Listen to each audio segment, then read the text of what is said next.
Привет всем! Мы сегодня разберем еще некоторые выражения с разговорника. И далее опять будем проходить окончания в кыргызском языке. Итак, где вы живете? Сиз кайсы жерде жашайсыз? Кайсы жерде уже мы встречали в предыдущих видео, да? В предыдущих разговорниках. Кайсы жерде это где? Почему жашайсыз? Потому что сиз, то есть окончание для уважительная форма, единственное число, да? Я живу в Бишкеке, мен Бишкекте жашайм.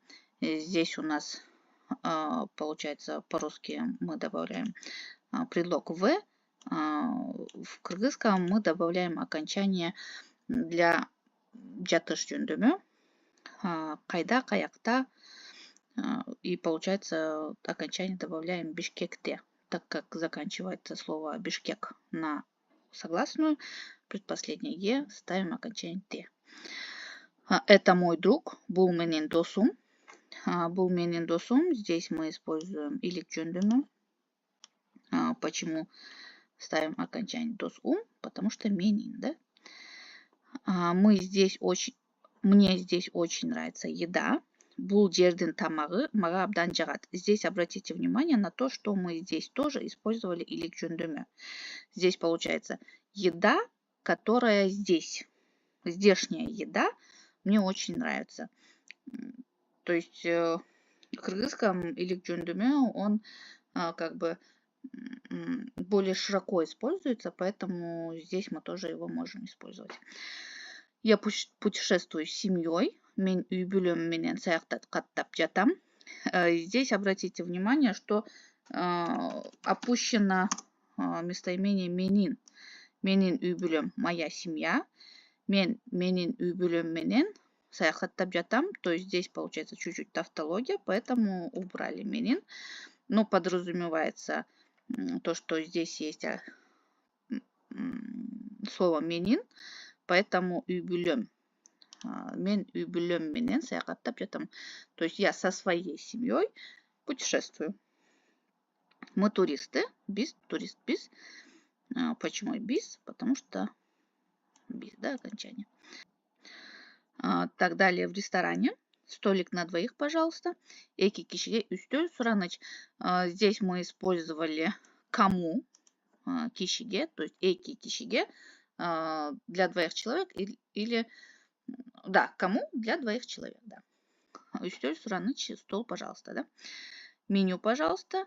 Меню берип коюңузчу сураныч. Здесь мы использовали вспомогательный глагол кой. Окончание для второго лица в уважительной форме. Коюңуз. Чу это у нас просьба, да. Я думаю, на следующий урок мы пройдем это окончание и разберем еще другие варианты этих окончаний. Здесь получается меню берип коюңузчу. Дайте, пожалуйста, меню. Сураныч, пожалуйста. Я бы хотел что-нибудь выпить. Мен суу сундук ичким келип жатат. Мы проходили, что келип жатат мы используем, когда мы хотим что-то, желаем чего-то. И это как бы устойчивое выражение. Суу сундук это как бы напитки, питье. То есть мы не можем сказать мен ичким келип жатат. В кыргызском языке нужно всегда добавлять, что есть, что пить. Например, тамак жегим келип жатат. Я хочу кушать.